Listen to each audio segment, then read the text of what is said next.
I'm Willette, and welcome to Soul Creative Art Studio. At the end of Lesson 1, I challenged you to mix colors together that are opposite each other on the color wheel. The colors red and green, orange and blue, yellow and violet are called complementary colors. When placed next to each other, the two colors create a strong contrast. Contrast shows the degree of difference between things that have similar nature. Side by side, complementary colors make each other appear brighter. The brightness or dullness of a color is called intensity. When mixed, complementary colors cancel each other out and produce either a darker value of the two colors or different values of gray and brown. This is the method often used by artists to achieve a darker value of a color. This is preferred more often because mixing black or white with a color can sometimes make the color appear dull or cool. So what is value? Value is the lightness or darkness of a color. In this still life, there are different values of blue. There are light blue highlights where the light hits the objects. The lighter values of blue are called tints. Tints are made when white has been added to a color. There are also dark blue values, which are shadows that are cast on the table and onto the other objects. The dark blue values are called shades. Shades are made when black or the color's complement has been added to the color. You can see in this example how tints and shades are made. When mixing colors, it is a good practice to add paint slowly until you achieve the desired result.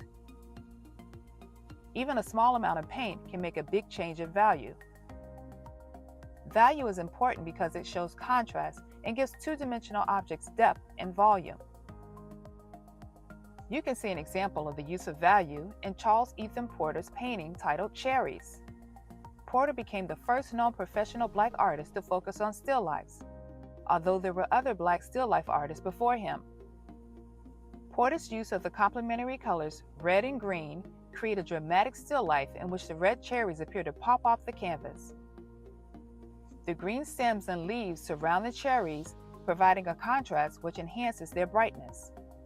The use of different values of red and green by Porter helps to produce a three-dimensional, realistic appearance on a flat two-dimensional canvas.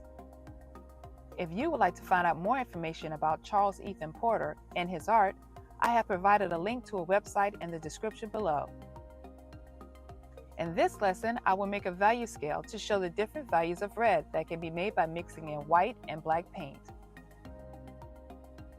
A value scale is a grid for organizing the different values or tints and shades of a color. It usually consists of several different values on a rectangular grid, ranging from the lightest to the darkest value of a color.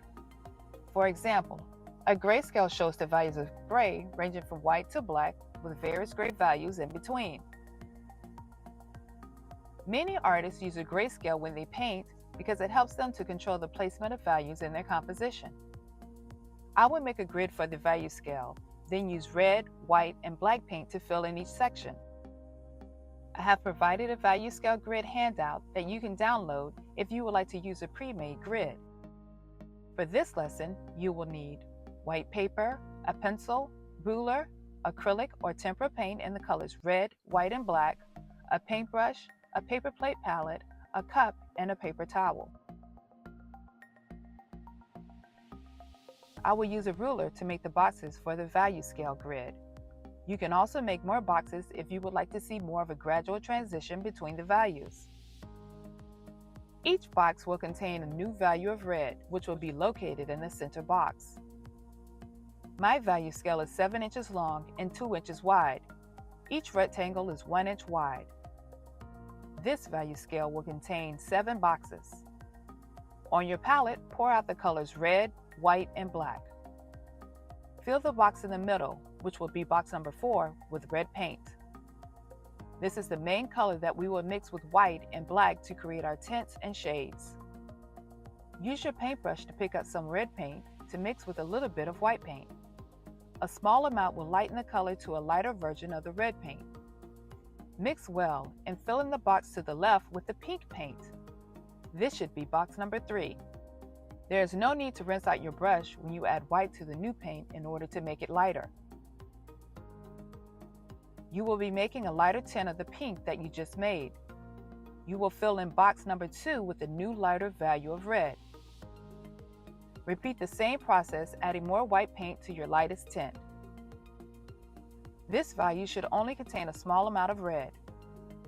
Fill in the first box with the light pink color. All of the boxes to the left of the center red box are called tints of red. Now we will begin to fill in the boxes to the right of the red box with darker values, or shades of red. Pick up a paintbrush full of red paint and set it to the side.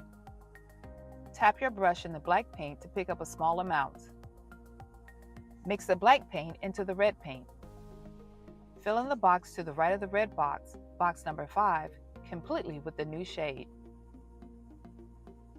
Add more black paint and mix to make the next darker shade for box number 6. Continue to add black paint and mix to make the shade darker. Fill in box number 7 with the darkest shade of red, which is maroon. Once complete, check to see if there's a smooth transition from light to dark values. Let's review. Complementary colors are colors that are opposite each other on the color wheel. Value is the lightness or darkness of a color. Pink is a tint of red. Mix white paint with red paint to make a tint. Maroon is a shade of red. Mix black paint with red paint to make a shade. Congratulations! The value scale is complete. If you enjoyed this video, click the subscribe button to see more.